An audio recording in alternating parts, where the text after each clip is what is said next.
manera de iniciar una semana es con información. Por eso te invitamos a Agéndate. Semana a semana conoce de primera mano la agenda electoral que te ofrece la guía más completa de las actividades relevantes en México y en el mundo. Porque la agenda establecida por las instituciones en la materia marca el rumbo de los acontecimientos y de la noticia. No te pierdas detalle a detalle la información que aquí te ofrecemos. Soy Lucy Farías. Y yo, Federico Mora. Los esperamos en Agéndate. Solo a través de Plataforma Electoral, el canal de televisión por internet. Donde tú tienes mucho que ver.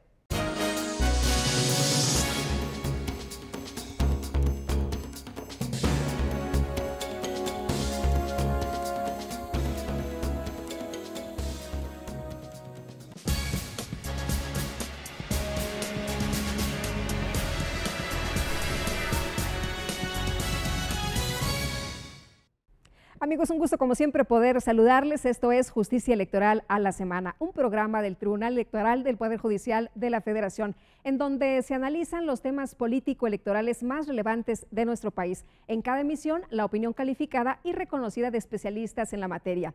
La justicia electoral al alcance de todas y todos. Soy Guadalupe Juárez y lo invito a que nos siga a través de Plataforma Electoral, el canal de televisión por internet del Tribunal Electoral del Poder Judicial de la Federación, donde tú tienes mucho que ver.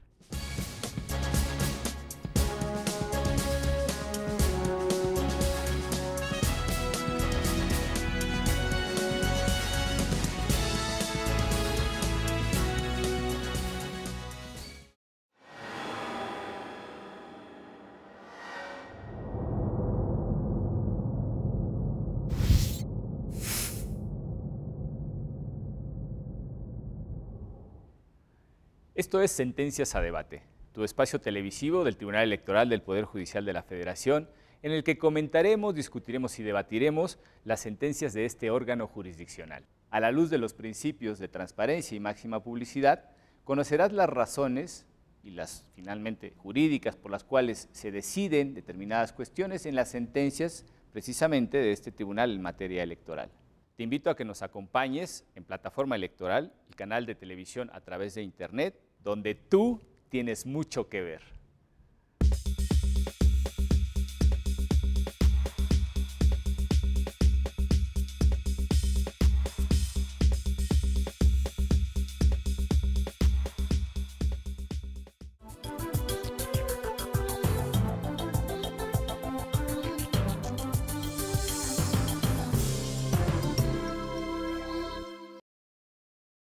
Me da gusto saludarte y comentar que, en consecuencia, es el programa del Tribunal Electoral del Poder Judicial de la Federación que trata de las sentencias de la magistrada y magistrados electorales. En consecuencia, tiene como objetivo repasar y platicar acerca de algunos de los asuntos resueltos en sesión pública. En consecuencia, es el programa de las y los secretarios de estudio y cuenta. En consecuencia, 10 de la mañana, un día después de la sesión pública de la Sala Superior del Tribunal Electoral del Poder Judicial de la Federación. Plataforma Electoral, donde tú tienes mucho que ver.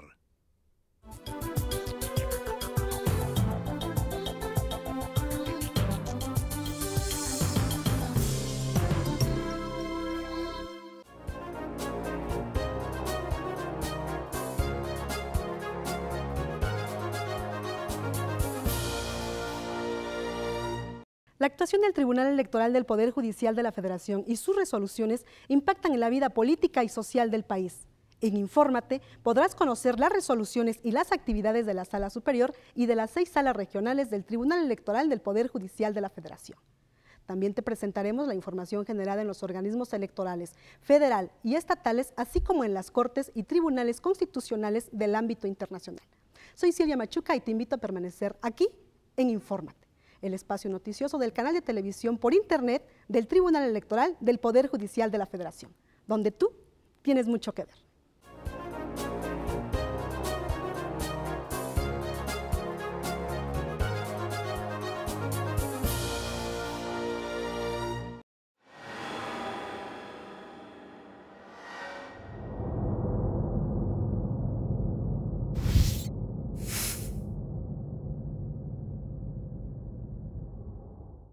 ¿Qué tal? ¿Cómo le va? Me da muchísimo gusto saludarle. Bienvenido a Las Sentencias a Debate, un programa del Tribunal Electoral del Poder Judicial de la Federación. Hoy le ofrecemos un caso muy interesante, no se lo pierda, por favor. Es el caso de las huellas dactilares para tramitar la credencial de elector con fotografía. Le comento que fue Edgar Adán Guerrero Cárdenas quien interpuso un recurso de reconsideración ante esta Sala Superior en contra de una sentencia de la Sala Regional Distrito Federal. ¿Qué es lo que hizo la Sala Superior para resolver este asunto? Bueno, pues confirmó la determinación de la Sala Regional Distrito Federal y con ello, evidentemente, el registro de los 10 dedos, de las 10 huellas para tramitar la credencial de elector con fotografía. No se pierda este caso, estarán en el estudio acompañando a Pedro Lara y Malo. Primero, Fernando Dobrak Camargo, quien es analista político electoral, y también estará Omar Espinosa Hoyo, quien es secretario de Estudio y Cuenta de la ponencia del magistrado Salvador Nava Gomar. Soy Lucy Farías, por favor, acompáñenos.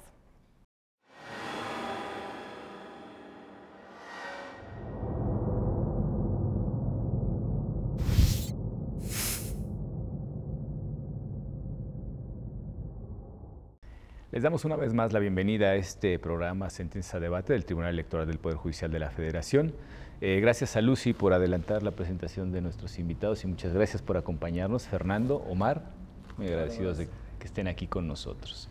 En esta ocasión vamos a hablar sobre el recurso de reconsideración 877 del año 2014 relativo a la impugnación interpuesta por un ciudadano por la obligación ya consignada reglamentariamente por parte del Instituto Nacional Electoral de proporcionar las 10 huellas dactilares para poder obtener la credencial para votar.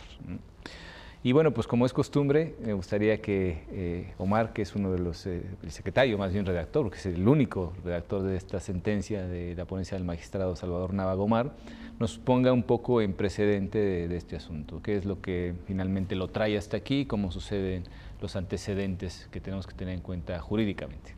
Claro que sí, con todo gusto. Bueno, el asunto inició cuando un ciudadano va, según narra él mismo en su demanda, acude al módulo a solicitar la reposición de su credencial de elector. Inicia el trámite y llega el momento en que le piden que asiente las 10 huellas de sus manos, de sus dedos, para seguir con el trámite. Él no está de acuerdo, por lo que suspende el trámite. Derivado de eso, dirige un escrito a la Dirección Ejecutiva del Registro Federal de Electores, donde les manifiesta en síntesis que él estaría de acuerdo en estampar solo la huella de uno solo de sus dedos, pero no el de las 10 huellas. Que aparece en la credencial de elector que conocemos todos, ¿no? Ajá. Sin embargo, bueno, aunque parezca una sola huella, actualmente, al hacer el trámite correspondiente, te piden que asientes las 10 huellas, aunque en la credencial solo figure una. Él solicita, hace esa solicitud, esa petición a la dirección del Registro Federal de Electores, quien le contesta la necesidad o el porqué del requisito de asentar las 10 huellas, que esencialmente es lo que busca la autoridad, es evitar registros duplicados. ¿Para qué? Para que desde el momento en que alguna persona acude a un módulo, poder detectar si esta persona previamente tiene algún registro y evitar, insisto, registros duplicados. Entonces le contestan que no es posible, le dan las razones, le explican el por qué no es posible y pues lo invitan a que continúe con el trámite asentando las 10 huellas. Tampoco estuvo conforme con esa respuesta, por lo que la impugnó a través de un juicio ciudadano ante la Sala Regional del Distrito Federal, en la que solicitó la inaplicación de un artículo del entonces COFIPE, del Código Federal de Instituciones y Procedimientos Electorales. El artículo es el 179, si no me equivoco, que en su redacción habla o establecía, porque ya fue abrogado, la obligación o la carga jurídica, creo que más bien, del ciudadano o la ciudadana cuando solicita suscripción al padrón electoral, de asentar, entre otras cosas, las huellas. No habla del número de huellas de dedos, la ley hablaba de huellas. Pero es plural finalmente. Exacto. ¿No? Entonces él solicitó precisamente, que es uno de los artículos en que se funda la autoridad electoral para solicitar las 10 huellas. Él solicitó la inaplicación de ese artículo al estimarlo que era inconstitucional e inconvencional. El asunto fue analizado por la Sala Regional Distrito Federal, sin embargo, no acogió su pretensión de declararlo inconstitucional, porque de acuerdo a lo que estableció o que analizó la Sala Regional, dicho artículo sí se ajustaba a los parámetros constitucionales y no lo inaplicó. Y entonces viene a la Sala Superior recurriendo en contra de esa decisión de la Sala Regional, interpone recurso de reconsideración y es como el asunto llega hasta acá a la Sala Superior con nosotros. Este tipo de asuntos, no sé si ustedes lo compartan así, me retrotraen a ciertas épocas de este país, ciertas etapas, digamos, en las que, sigue habiendo evidentemente, pero quizá en mucho menor proporción, en la que la desconfianza hacia la autoridad era patente y absoluta.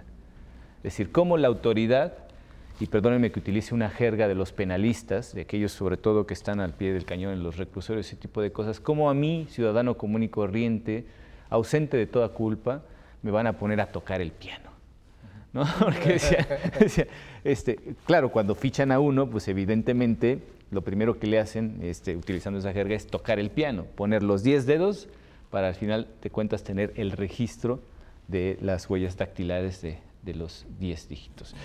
Y bueno, pues entiendo yo, no sé si al final de cuentas en la demanda lo dicen, no tuve la posibilidad de estudiarla, pero sí creo yo, y no sé si Fernando comparte esa opinión, que es producto necesariamente de esa desconfianza sistemática que hay hacia la autoridad, ¿no? Sí, hay mucha desconfianza en efecto, pero también pongamos a ver las cosas de otra forma. Datos biométricos los tienen muchas bases de datos a esas alturas.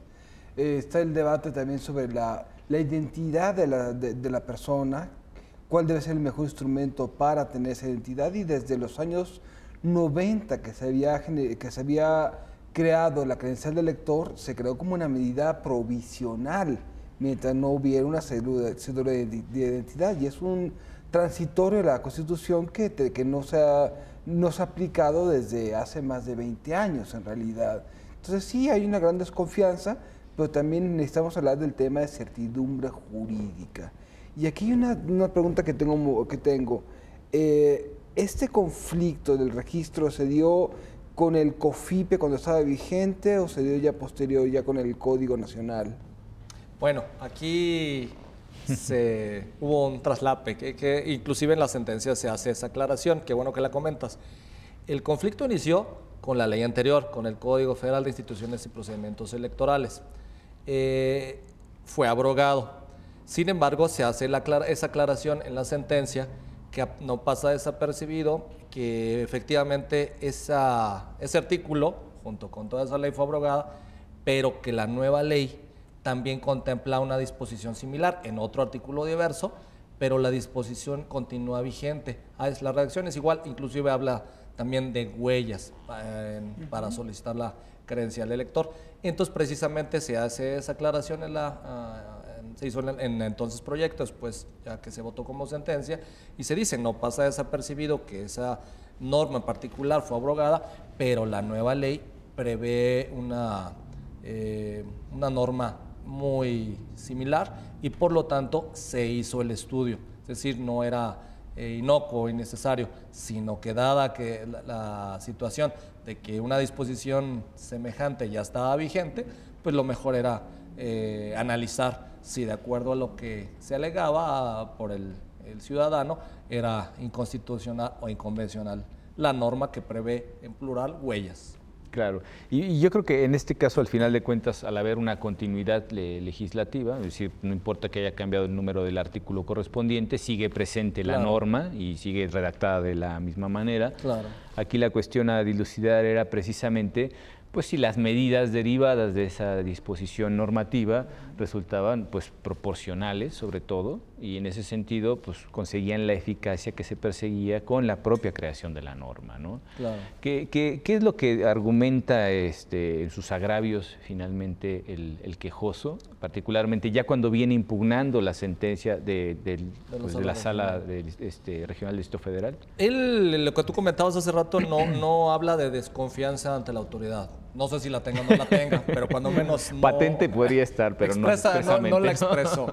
Exacto, cuando menos no la expresó. Sus agravios los podemos sintetizar en 2 puntos.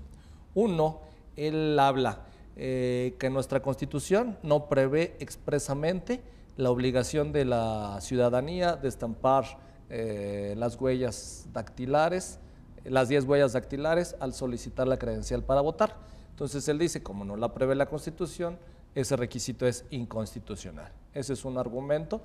Otro argumento es la Convención Americana sobre Derechos Humanos, el artículo 23, si mal no recuerdo, párrafo 2, establece que los estados miembros solo pueden reglamentar, tratándose de derechos políticos, cuestiones como nacionalidad, edad, residencia. Las restricciones para el ejercicio de los derechos políticos. Sí. Entonces él dice, mira, la convención en su artículo tal, que es el 23 párrafo 2, no prevé la cuestión de las 10 huellas dactilares.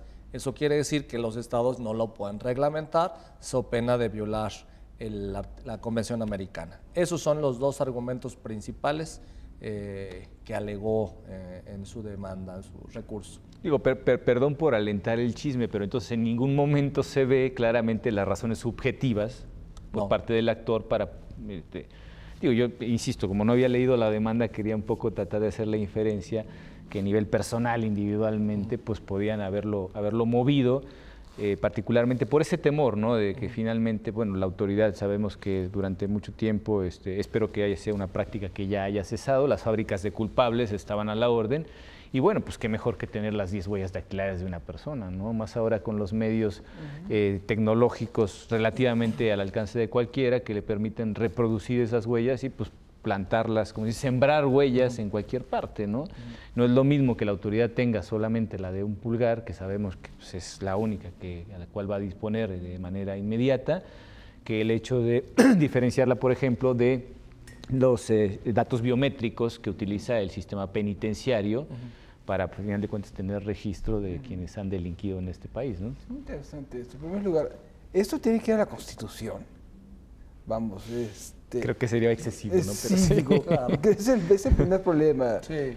Tendremos lo que tenemos ahorita, un reglamento constitucional de los Estados Unidos mexicanos, no una ley fundamental que debe dar, eso sí, ciertas provisiones sobre libertades individuales, claro, unas garantías mínimas. Y segundo lugar, es necesariamente la toma de huellas dactilares, un referente de instituciones electorales, de tal forma que este sea un problema necesariamente del Tribunal Electoral. Y aquí no estamos hablando de otro tema, ¿dónde están estos registros biométricos? ¿Dónde están estos registros? Porque no se planee en disposiciones internacionales, no significa que no se vaya a hacer. Claro. O no confundamos la vida privada con un mínimo de condiciones de certeza jurídica. Y en ese sentido, pues tenemos una normativa electoral sobrereglamentada bajo cualquier otro estándar, ¿no? Que es uno de los problemas que hemos visto a lo largo de las invitaciones que han tenido la amabilidad de extenderme para los programas anteriores. Claro, ¿no? Y es precisamente sería la contraparte, ¿no? Por un lado, esa posible desconfianza que no está patente, evidentemente, en la demanda del actor, pero se podría, digamos, inferir intentando entrar en la subjetividad que movió precisamente a este ciudadano.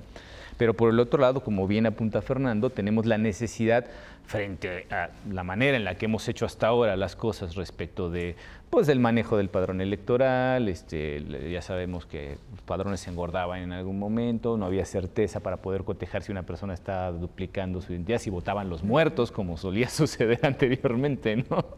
Entonces, pues tenemos dos extremos de esta balanza en los que es necesario, pues, acudir a los mecanismos más eficaces para poder garantizar, por un lado, pues tanto el uso de datos de naturaleza privada, como son el registro de las huellas dactilares, que entiendo, pues en este caso concreto se encuentran bajo custodia del Registro Federal de Electores. Claro.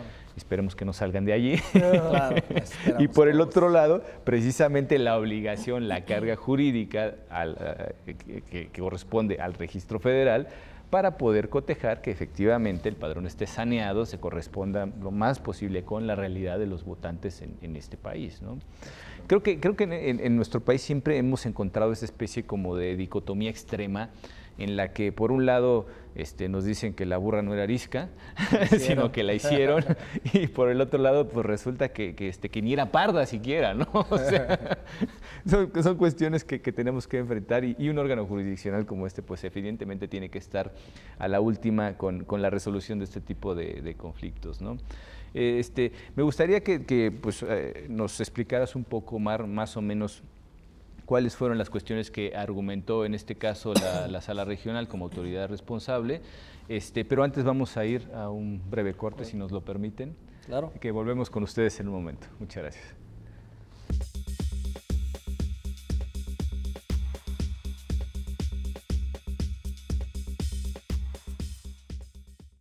La democracia es cuestión de todos los días y de todos los ciudadanos, de grandes y pequeñas decisiones. En el Tribunal Electoral trabajamos para que tu voz sea respetada. Resolvemos a favor de la igualdad política entre mujeres y hombres. Defendemos las decisiones que toman, con autonomía, los pueblos y comunidades indígenas. Nuestras sentencias garantizan el respeto a tus derechos político-electorales, consolidan nuestra democracia. Tribunal Electoral del Poder Judicial de la Federación. Tú tomas la decisión. Nosotros la protegemos. En el Tribunal Electoral protegemos los derechos político-electorales de las y los mexicanos.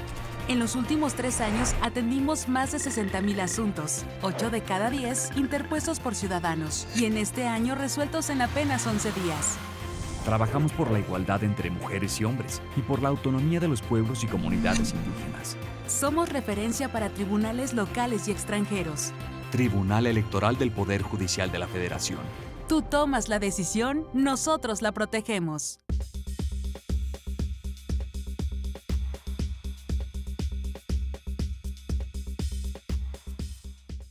Pues estamos de regreso con ustedes y planteamos justamente antes de nuestra pausa, le pedíamos a Mar que nos explicara un poco cuáles son los argumentos, en este caso de la autoridad responsable, un poco para saber por dónde iban las cosas respecto de lo argumentado en los agravios del actor. Claro. Y la Sala Regional podemos sintetizar en el aspecto que a nosotros nos ocupa, la cuestión de constitucionalidad o convencionalidad. Lo que tú decías, el ciudadano no argumentaba un aspecto subjetivo del cual se desprendiera un perjuicio. Entonces le dijo, mira, pues tú no me dices que en concreto algún perjuicio que te cause el estamparlas o asentar las 10 huellas digitales, pero dice, pero además, le hace por ahí desde proporcionalidad, dice, pero además, si te causara algún perjuicio, al poner en la balanza el beneficio, bueno, igual saca a colación el porqué o los beneficios de asentar las 10 huellas digitales, que es, los beneficios eran contar con un padrón más confiable. En ese sentido, decía, la Sala Regional estableció, si los beneficios es contar con un padrón más confiable, de evitar duplicidad en la mayor medida posible, eso beneficia a la sociedad, incluyendo al propio actor. Y ese beneficio es superior al posible perjuicio que le pudiera deparar al ciudadano. Que no se aclara cuál es. Que no se aclara, cuando menos en forma subjetiva, cuál es el que le ocasionaría. Claro. Ese es podemos sintetizarlo de esa manera. Básicamente se centran, digamos, en la proporcionalidad de lo que obliga la norma. Y bueno, creo que en algún momento también se menciona, y ya respecto al otro aspecto de este test, que sería la idoneidad, y el actor dice en algún momento, pues es que con una huella dactilar tenemos un margen de fiabilidad del 99%. Sin embargo, no entra a probar su afirmación, porque bueno, pues cita por ahí una cuestión de manera muy genérica. Y nos dice, bueno, tenemos también otras propuestas de incorporar, por ejemplo, la lectura del iris, en fin. Pero yo creo que pues sí es idóneo las 10 huellas dactilares, es más sencillo porque hasta ahora ya se tiene un aparato capaz de poder hacer esos registros, a diferencia del iris, que tendría que ser la introducción de nueva tecnología, los costos que ello implica al final de cuentas, ¿no? El tratamiento de mucha más información. No soy evidentemente un experto en la materia, ni mucho menos, pero entiendo que son otros dispositivos tecnológicos los necesarios para poder, por ejemplo, leer el iris, hacer un registro de esa información y hacer una identificación única por individuo, ¿no? Es un tema muy importante ese. Y en efecto, creo que el determinar si basta con el pulgar o si necesitan los otros 9 dedos de la mano, pues ya es una cuestión que corresponde a peritos. Es una cuestión que corresponde más bien a CSI o alguna cosa de esas, ¿no? No necesariamente la autoridad electoral. Y aquí es donde tenemos que pensar claramente. La credencial para votar, por más que lleve décadas de instrumentarse, por más que se inventen cada vez más códigos de seguridad para evitar falsificaciones y duplicidades, es un documento provisional. Ahora, que lleve siendo provisional desde hace más de 20 años es otro detalle, ¿no? Sí, claro. Y ese es el tema. ¿Debería la autoridad electoral meterse a lecturas de iris, meterse a las identificaciones dactilares? Es una buena pregunta y digo, al final tenemos, por ejemplo, otro asunto que fue relativamente reciente, del año pasado, de 2014, que hablaba sobre la aparición del domicilio de manera visible en la propia credencial y que pues, fue una sentencia paradigmática en el sentido de reconocer la autodeterminación informativa de cada uno de los ciudadanos que aparecen en el Registro Federal de Electores, y ellos mismos de manera voluntaria decidían si quería que aparecieran o no finalmente su dirección en la credencial para votar de manera expresa, visible, y no además codificada, como efectivamente sí lo está, porque tiene que estarlo para establecer la manera y el lugar, sobre todo más bien, donde va a votar cada uno de los ciudadanos, pero que no necesariamente tenía que estar a la vista. En este caso, bueno, pues se trata ya también de otra cuestión que no está expresamente visible en la propia credencial del elector, porque decíamos nada más es una de las huellas dactilares la que aparece visible, pero sin embargo existe dentro de ese registro que respalda la información que contiene la propia credencial para votar, pues las otras 9 huellas dactilares, ¿no? Y no sé hasta qué grado realmente consideramos que esa autodeterminación informativa alcanzaría, en todo caso, cosa que evidentemente no se invocó en el recurso de reconsideración correspondiente, pero que podría alcanzar para que un ciudadano impugnara eso, como decir, pues yo tengo la libertad de decidir qué es lo que aparece y qué es lo que no aparece, por lo menos de manera visible. Y en este caso ni siquiera aplicaría porque no están visibles las 10 huellas, solamente está una. Y en todo caso atañe a la custodia de esa información, que es lo que planteamos en algún momento, ¿no? ¿Qué otras de las cuestiones, por ejemplo, se tuvieron en cuenta también para, al final de cuentas, confirmar la resolución de la Sala Regional del Distrito Federal, en vista de los argumentos que, bueno, pues no fueron demasiado profundos en el sentido del planteamiento, digamos, una cuestión relativamente simple? Prácticamente lo que trasluce es la voluntad de yo no quiero poner mis 10 huellas dactilares, ¿no? Es, digamos, lo que queda en claro, evidentemente, de la lectura de la sentencia y lo que atañe a la demanda. Bueno, más que simple, era una cuestión más jurídica que material. O sea, él alegaba no un perjuicio físico, material, que le costara trabajo o algo así, estampar sus huellas. Más bien el perjuicio jurídico él lo sentía en el sentido de que si la Constitución o la Convención no lo obligaban, no debía. No debía, exactamente. Claro.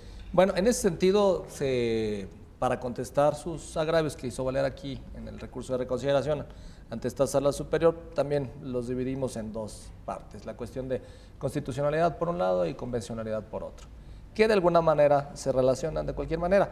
En el sentido de, se le explicó que las normas constitucionales hay normas de eficacia directa, hay normas de eficacia indirecta.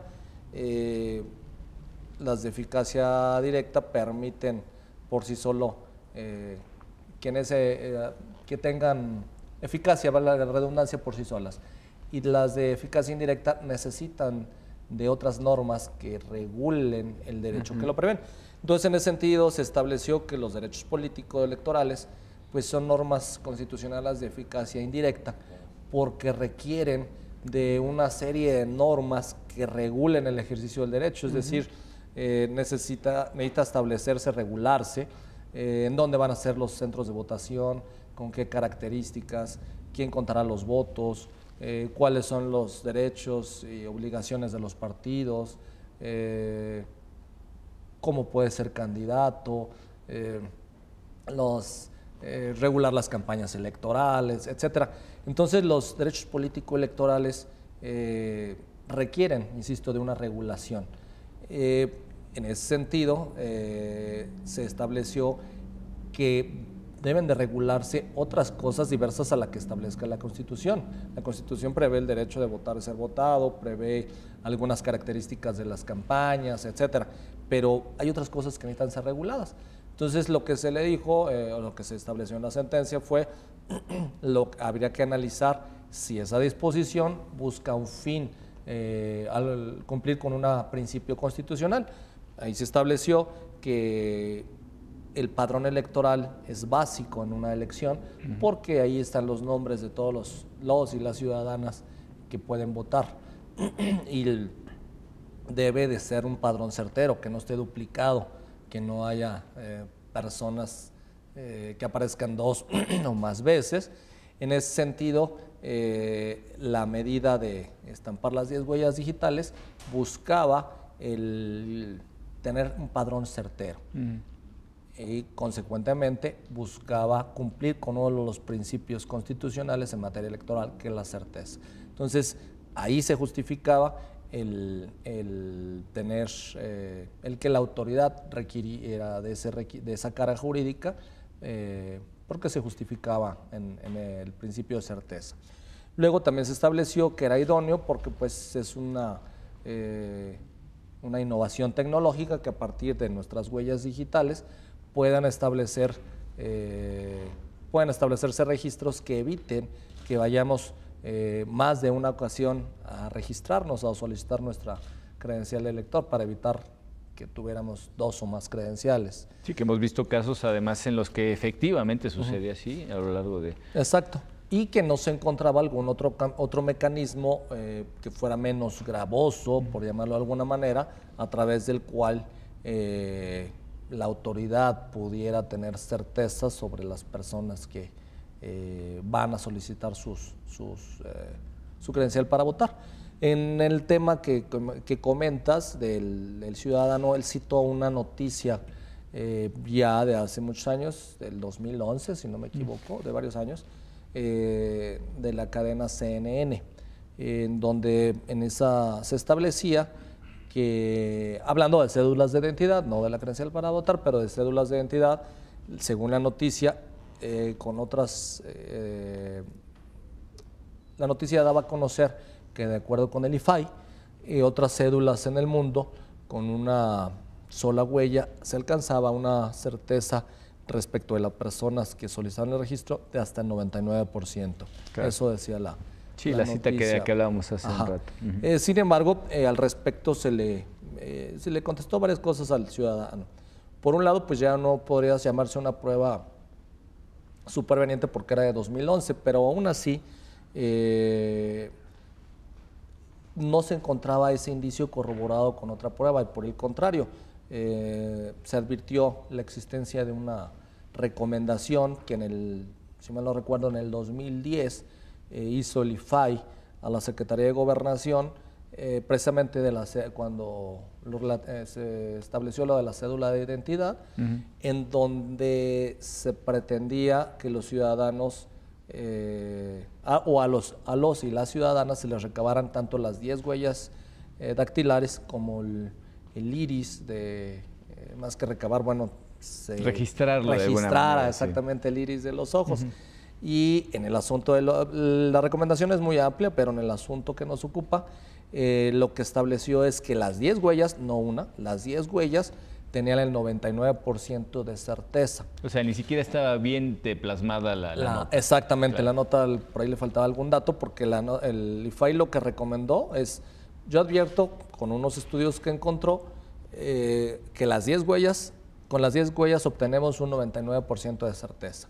En ese sentido, no se justifica que además se solicite el registro, si es la palabra adecuada, del IRES de los ciudadanos, y le recomendó a la Secretaría de Gobernación que ponderara tal circunstancia. Entonces, ni siquiera con eso se pondría de relieve que con menos huellas se pudiera llegar a ese nivel de fiabilidad, ¿no? Exacto. Y aquí, precisamente, haces mención a un tema muy importante que citaba Fernando, que es el tema de la cédula de identidad, ¿no?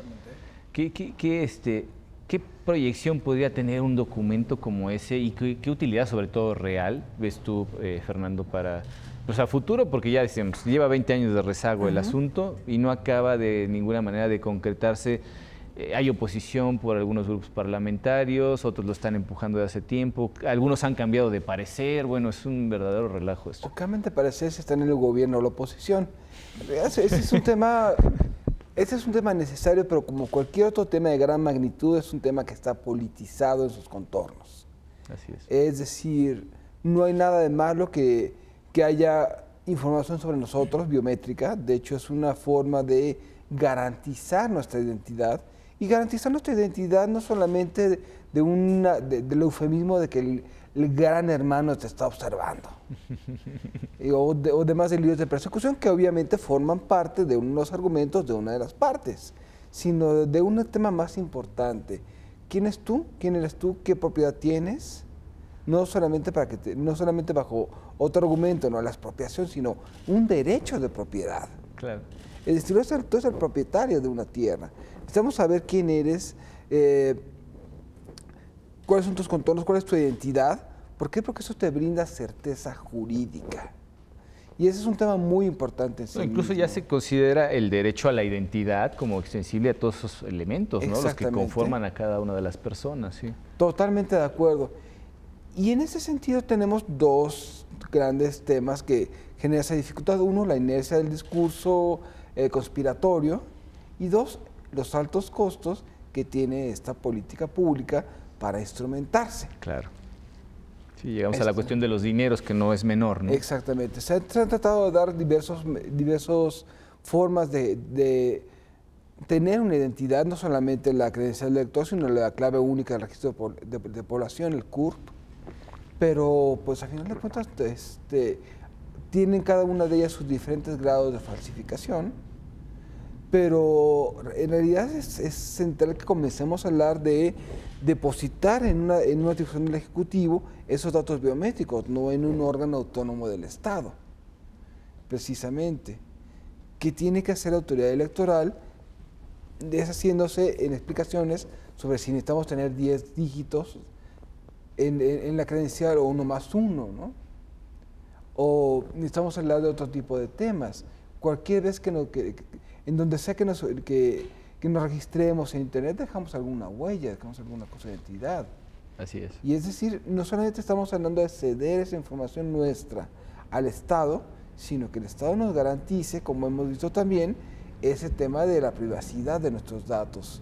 Pero, como acabo de decir, es un tema político, es un tema que forma parte de una discusión más bien que está orientada a generar adhesiones o rechazos hacia una política determinada, antes que lo bueno o mala que es la política determinada. Sí, yo desconozco la portabilidad, pero me puedo imaginar, y lo decíamos hace un momento, los medios tecnológicos actuales permiten pues, una manipulación muy amplia de la información, de prácticamente cualquier tipo de información. Y aunque desconozco, insisto, esa portabilidad que pueden tener datos como por ejemplo pues, la lectura del iris o las propias huellas dactilares y demás, me pongo a pensar en dispositivos informáticos que ya requieren, por ejemplo, el reconocimiento biométrico de una o varias huellas. Si estamos en un proceso evolutivo que va a la par del avance tecnológico y que permite hacer cada vez más sofisticados y por tanto más fiables los sistemas para identificar a las personas de manera individual y única. Y todas esas cuestiones que al final de cuentas podrían ser, digamos, parte del acervo de derechos que tiene cada una de las personas para que se reconozca su identidad frente a los demás, frente al mundo entero, es una cuestión de saber en qué medida forman parte de un patrimonio privado y en qué medida son estrictamente necesarios para poder llevar a cabo ciertos procedimientos de naturaleza absolutamente pública, no abierta, porque finalmente sí hay un órgano que se encarga de reservar esa información y de custodiarla, pero que tienen un uso que sí es abierto y que incide, por ejemplo, en el caso nuestro, pues, en la emisión de la voluntad electoral y que pues, tiene que ver también con el hecho de reconocer que una persona tiene una voluntad para votar por determinado candidato, candidatos, partidos, etcétera, etcétera, y que esa voluntad debe ser respetada de manera única. Es decir, es el ejercicio de un derecho que es único, individual y no replicable en sentido estricto. Y en esa misma medida nos encontramos con que, bueno, pues los procedimientos, digamos, de registro y acopio de información por parte del Estado tienen necesariamente que irse haciendo cada vez más complejos, en la medida en la que vamos evolucionando y demás, ¿no? Anteriormente era la firma.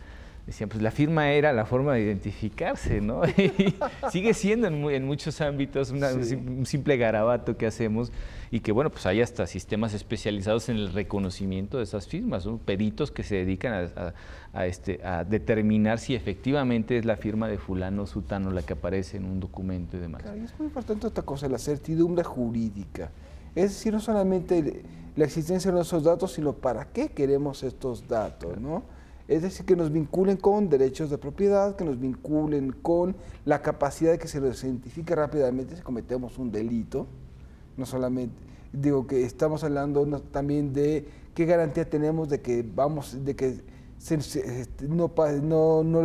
se lo hace a nadie, sino que por alguna razón tengamos alguna muerte atropellada y se nos identifique claramente, ¿no? Sí. Es decir, estamos hablando de toda una vinculación no solamente de sofisticación, sino de certidumbre en ese sentido. Y aquí hablamos de otra coyuntura más grande, ¿no? Todo el tema en materia de seguridad en el que estamos inmersos. Sí, que además creo que es un tema muy, muy amplio porque, digo, seguridad se puede entender en todos sus términos, empezando por el sentido jurídico, es decir, esa certeza que debemos de tener frente a la individualización que la autoridad hace de cada uno de nosotros. Exactamente. Pero también es una cuestión de seguridad física, material, en el sentido estricto, ¿no? Creo que de ahí podía derivar precisamente pues, uno de los temores que yo enunciaba y que tienen que ver más con la teoría de la conspiración que con la realidad. Si nos permiten, vamos a ir a una breve pausa y volvemos con ustedes en un momento. Muchas gracias.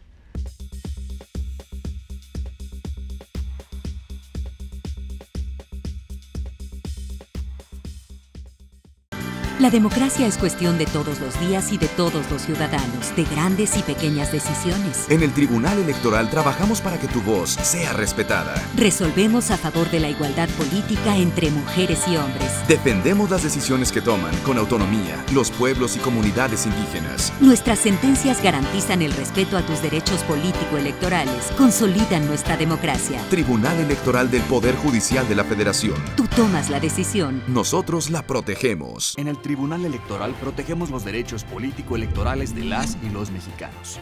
En los últimos 3 años atendimos más de 60,000 asuntos, 8 de cada 10 interpuestos por ciudadanos, y en este año resueltos en apenas 11 días. Trabajamos por la igualdad entre mujeres y hombres y por la autonomía de los pueblos y comunidades indígenas. Somos referencia para tribunales locales y extranjeros. Tribunal Electoral del Poder Judicial de la Federación. Tú tomas la decisión, nosotros la protegemos.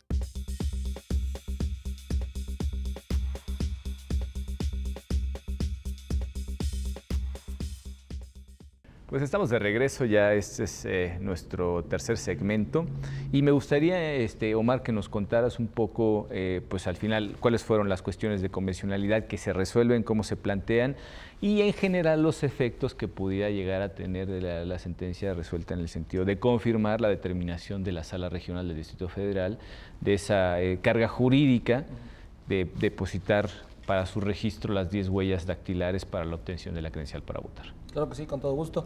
Bueno, en el aspecto convencional también el ciudadano lo que alegaba, como lo platicábamos hace un momento, es que el artículo 23, párrafo 2 de la Convención Americana sobre Derechos Humanos solo preveía la posibilidad de que los estados partes regularan algunos aspectos como residencia, edad, estado civil, pero no... Entendidas como restricciones, quiero pensar.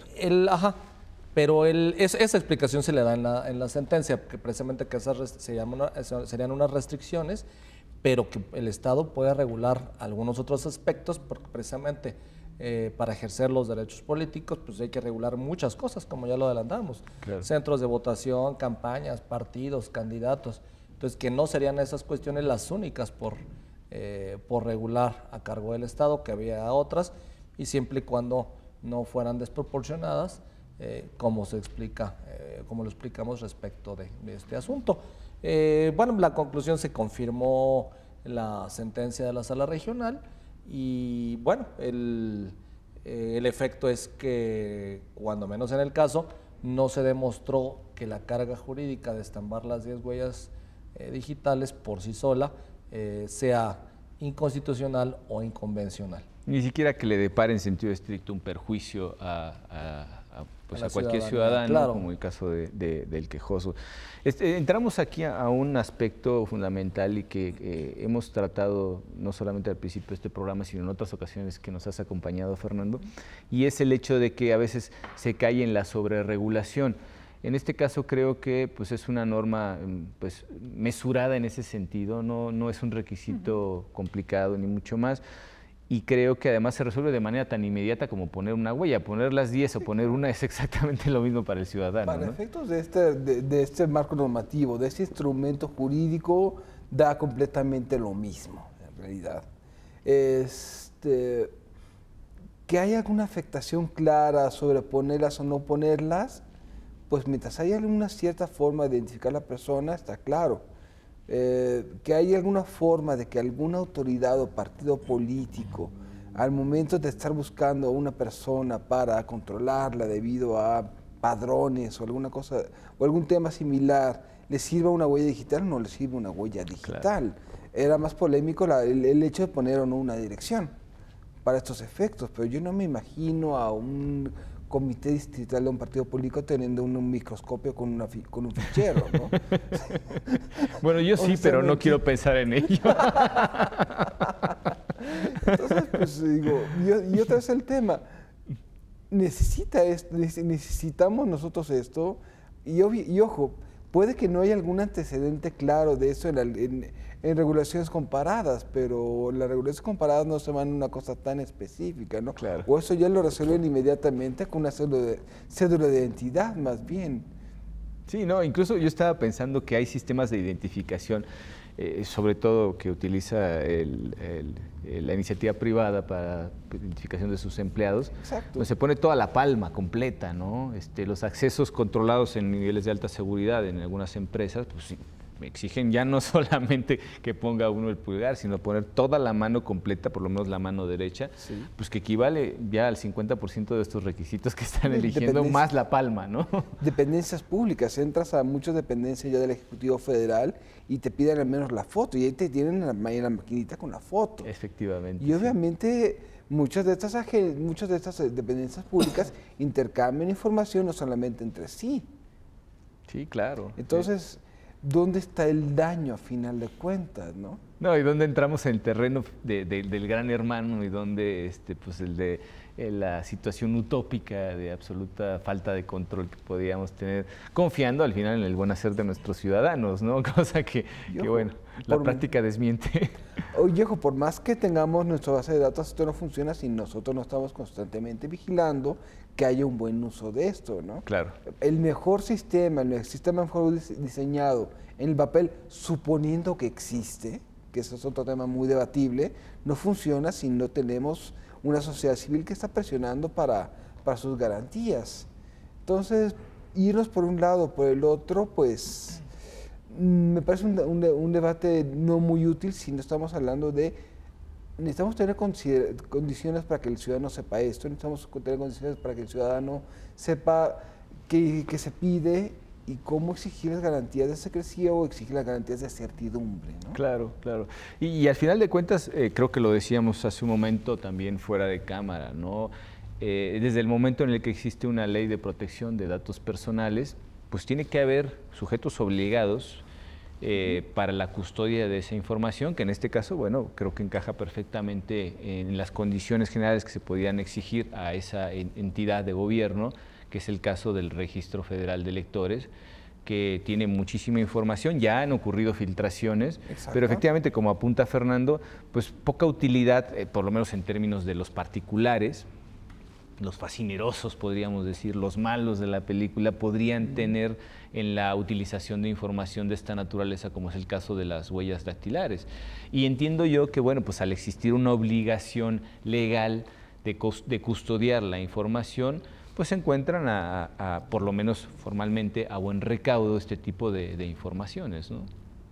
Pues sí, es un tema complejo, pero parte, si se vuelve a implementar, parte de las cuestiones a cuidar y regular es precisamente el manejo de esos datos biométricos. Hay una recomendación muy amplia que hizo entonces el IFAI, entre otras cuestiones es eso, cuáles son las responsabilidades, habría que reglamentar bien las responsabilidades, quién va a cuidar esa información, si con las puras huellas obtienes la certeza de la persona, ¿para qué quieres iris?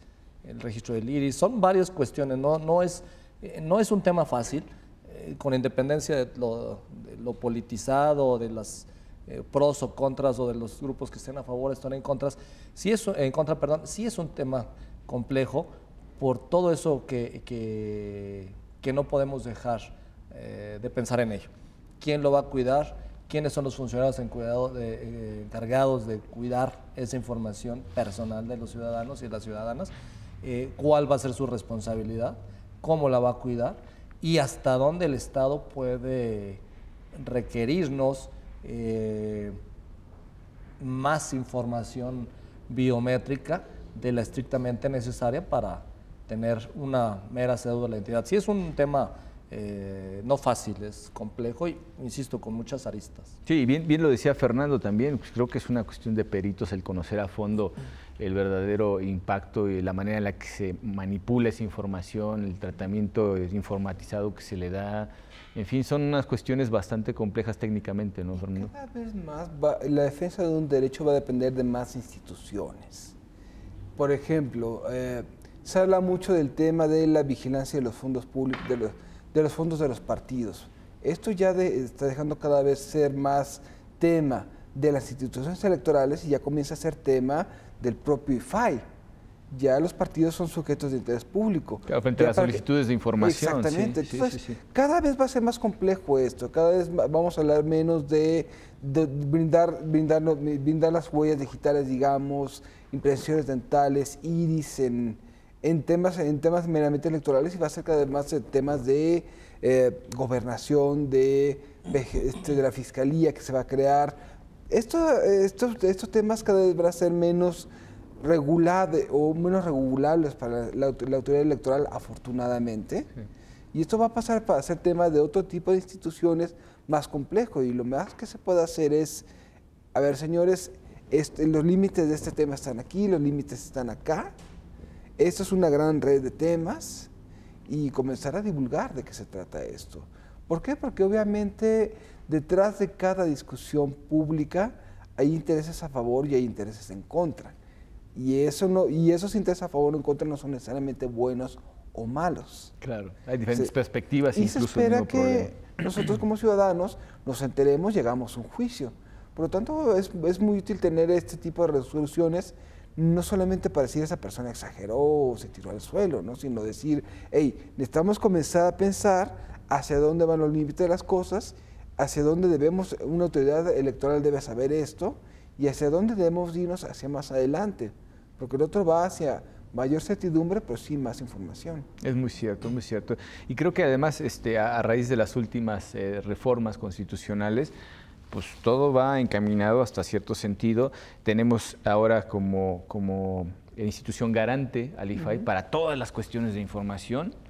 No sabemos precisamente dónde terminarán las competencias del IFAI, dónde comenzarán, por ejemplo, las de este tribunal en materia electoral, pero en general en los manejos de información en este país, aquella considerada de naturaleza pública para ser totalmente expuesta a la ciudadanía en general, o la privada para ser reservada y protegida, aun cuando la propia autoridad deba de conocerla, como es precisamente el caso que nos ocupa, pues ya tiene un nuevo garante constitucional, que en este caso es el Instituto Federal de Acceso a la Información.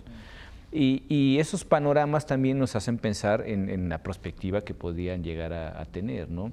Entonces, quiero pensar que efectivamente estas cuestiones de manejo de información muy sensible, cuyo uso, pues, finalmente, como bien apuntaba Fernando, están restringidos a cierto ámbito muy particular y que podemos presumir que pues, van a ser de utilidad exclusivamente para el Estado y la identificación de cada uno de los ciudadanos de manera individualizada y lo más certera posible, pues tienen otras implicaciones, ¿no?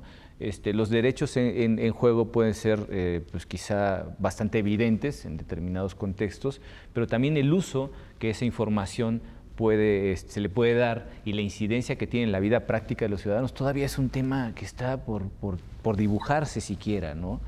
Y en vistas a futuro, pues les decía yo, no de manera quizá un poco jocosa, pues si ya hay equipos informáticos que nos piden la identificación de nuestro huella dactilar, por lo menos el índice de derecho, pues ¿qué podemos esperar? Cualquier cosa, ¿no? Yo pensaría que efectivamente las transacciones bancarias podrían estar reguladas perfectamente por instrumentos tecnológicos mucho más avanzados como la lectura del iris. O en un futuro, simplemente que ya la certeza se pueda alcanzar no con las 10 huellas, o sea, conforme la tecnología avance, mejore, en un futuro puede llegarse al grado que con una sola huella se alcance la misma certeza que con 10, pero digo, habrá que esperar el avance de la tecnología, que es muy vertiginoso, por cierto. No, yo pensaba de una manera pues, absolutamente siniestra, qué pasaría si a una persona pues, tiene un accidente y pierde el dedo donde precisamente se identifica con la credencial del lector, ¿no? Bueno, pues en este caso quizá el instituto está previendo 9 posibilidades más de confirmar la identidad, ¿no lo sabe? Es un gran problema, no puedes regularlo todo, no puedes regular el efecto de si la perdió en 5 días tienes que reportarte no sé, al tribunal, ¿no? Son cuestiones que obviamente no puedes regularlo todo, va a depender de interpretaciones, va a depender de problemas, y para eso son los órganos... Y del avance tecnológico, ¿no? Que eso es un condicionante jurisdiccionales en todos los niveles de gobierno para resolver problemas de coyuntura. No lo podemos regular todo. Y además esto va a ser lo más interesante en las próximas intermedias. Cómo a través de las resoluciones de este órgano y de otros se van a definir los ámbitos de competencia sobre qué problemas. Sí, lo que decíamos, por ejemplo, del Instituto Federal de Acceso a la Información, creo que va a ser un tema arduo, largamente debatido y con poco margen, porque pues finalmente no tenemos todavía las leyes reglamentarias correspondientes. Pienso, por ejemplo, pues en el caso genérico del tratamiento de la información por parte del Estado, pues no tenemos una ley reglamentaria del artículo 6º que abarque por lo menos varios de los aspectos que son fundamentales para la información. Y cuando hablamos de estas cuestiones, pues nos estamos refiriendo sin lugar a dudas a información. Si las huellas dactilares registradas bajo cualquier tipo de metodología, bajo cualquier técnica o apoyadas por una tecnología específica, todas recaen finalmente en el ámbito de la información. Generan información que es precisamente la que permite a cada uno de nosotros distinguirse del resto de manera absolutamente certera, ya sea en este caso para ejercer derechos político-electorales, para responder ante la incriminación en una causa penal, en fin, una serie de cuestiones que involucran todo esto y que la información, insisto, está todavía, por lo menos en la parte de los instrumentos del Estado que se sirven de garantes para esa información, pues está todavía por definirse, ¿no? Es un tema realmente fascinante, complejo. Y bueno, pues espero que también haya sido interesante para ustedes esta cuestión. Les agradecemos mucho, por supuesto, Fernando, muchísimas gracias por estar nuevamente con nosotros. Omar, que también ya alguna vez nos has hecho el favor de acompañarnos en este programa. Y pues sobre todo a ustedes por acompañarnos y los esperamos en la próxima edición de Sentencias a Debate. Muchísimas gracias.